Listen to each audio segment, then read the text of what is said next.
So 2026లో ఎక్కువ jobs వస్తాయండి. ఇప్పుడు మనం ఆల్రెడీ లాస్ట్ 3 years నుంచి రెసిషన్ అని చెప్పి జాబ్ మార్కెట్ అంత లేదు అని చూస్తున్నాం. ఇప్పుడు జాబ్ మార్కెట్ బాగా ఓపెన్ అవుతుంది. సో ఆల్రెడీ మనం 2025 నవంబర్లో ఉన్నాం. 2026లో ఖచ్చితంగా ఎక్కువ ఓపెనింగ్స్ ఉంటాయి. సో ఒక రిపోర్ట్ ప్రకారం almost 10 lakh jobs openings 10 lakhs. Wow, great news. So ఇది మనం ఫస్ట్ నుంచే ఎలా గ్రాప్ చేయాలి అన్నది important. A type of candidates కోసం రిక్రూటర్స్ చూస్తున్నారు అన్నది కూడా చాలా చాలా ఇంపార్టెంట్. ఇంపార్టెంట్. సో ఎక్కువగా వాళ్ళు మార్క్స్, పర్సంటేజెస్, లేకపోతే ఏ కాలేజ్ నుంచి వచ్చారు అన్న దానికన్నా కూడా స్కిల్ సెట్ ఎంత ఉంది, ప్రాక్టికల్ నాలెడ్జ్ ఎంత ఉంది, వీళ్ళ క్యాపబిలిటీ ఏంటి అన్నవి చూస్తున్నారు.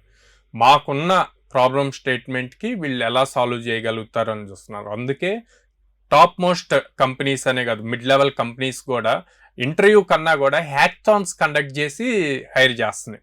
సో హ్యాక్థాన్లో ఏముంటుంది, ఇంటర్వ్యూ ఏముండదు, మీకు ప్రాబ్లమ్ స్టేట్మెంట్ ఇస్తారు, టైం ఇస్తారు, లైక్ 6 hours అని, 12 hours, 24 hours అని చెప్పి ఆ విత్ ఇన్ ద టైం లోపు మీరు వాళ్ళు ఇచ్చిన ప్రాబ్లమ్ స్టేట్మెంట్కి ఒక సొల్యూషన్ బిల్డ్ చేసి ఇవ్వగలగాలి. సో అలా ఇచ్చిన వాళ్ళని డైరెక్ట్ హైరింగ్ చేస్తారు విత్ హ్యూజ్ ప్యాకేజెస్ అన్నమాట.